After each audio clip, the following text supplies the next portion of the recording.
அன்னைக்கு அம்பேத்கர் பிறந்த நாள், புது வருடம் வருகிறது, ஆகவே நடத்தி விடலாம் என்று சொன்னார். அன்புக்குரியவர்களே, இங்கு ஒரு முக்கியமான காரியங்களை நான் சொல்ல வேண்டும். நம்முடைய மத்தியில் வந்திருக்கிற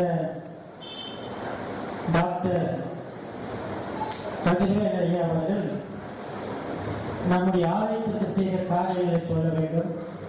அவருடன் பணியாற்றின திரு சாலமோ, திரு ஜீவநேசன் அவர்களை குறித்து சொல்ல வேண்டும். அவர் 10 வருஷம் ஆச்சு நான் இங்க வந்திருந்தாரு. எங்களிடம் அவர் தொடர்பு கொள்ளவில்லை, நம்மளை மறந்து விட்டு சென்று விட்டார். ஆனால் இந்த இடத்தை வாங்கி கொடுத்தது இவரும் அவருடைய துணைவியார் டாக்டர் நான்சி அம்மா அவர்கள். அவர் சண்டே ஸ்கூல் இடத்தை அவர் வாங்கி கொடுத்து கட்டினார். இதை நான்சி அம்மா அவர்கள் வாங்கி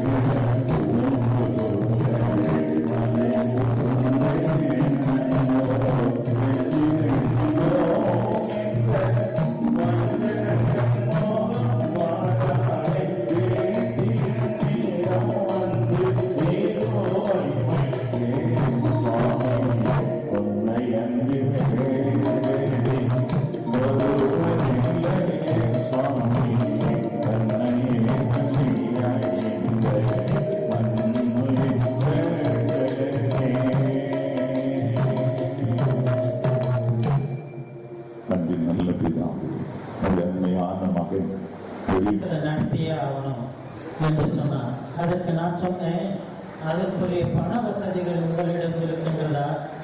இதற்கு யாருக்குரிய 50-60 ரூபாய் செலவாகும் என்று சொன்னேன். அவர் சொன்னார், எல்லா பொறுப்புகளையும் நான் ஏற்றுக்கொள்கிறேன், நீங்கள் ஆயரிடம் சொல்லி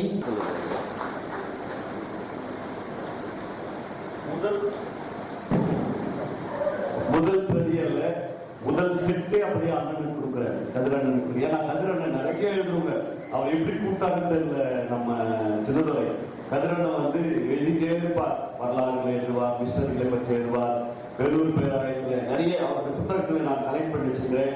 அதே மாதிரி தலித் அருளுரைகள் ஒரு புத்தகம் இருக்கிறது, நீங்க படிச்சீங்கன்னா தெரியும்.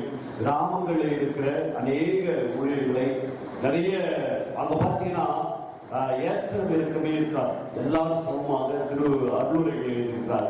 அதில் அண்ணன் அவர்களை மீண்டும் ஒரு சிவார்த்தே இந்த முதல் பிரதியை அண்ணன் அவர்களை பெற்றுக்கொள்ள முடியாது.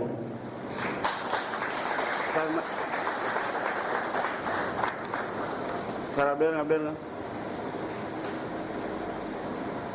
சொல்லுங்க.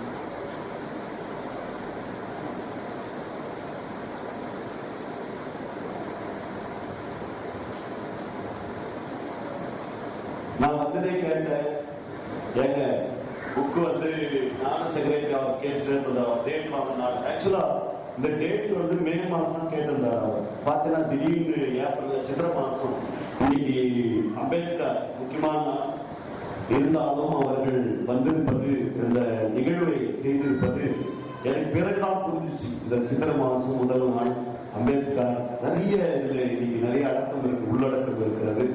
அவர்கள் இதில் இதை வெளியிடுவது கடவுள் செய்த கிருபை. மீண்டும் ஒரு விசை அவர்களை வாழ்த்துகிறேன். இந்த முயற்சியோடு விட்டுக்கூடாது, இன்னும் நிறைய எழுத வேண்டும். அவர் பத்திரிகை துறையில் இருப்பதனாலே நல்ல தகவல்களை இந்த சமுதாயத்துக்கு கொடுக்க வேண்டும். உங்களால் முடியும், இது செய்யுங்கள். கடவுள் தொடர்ந்து எல்லா நிலைகளிலும் உங்களை ஆசீர்வதிப்பாராக. ஆமென்.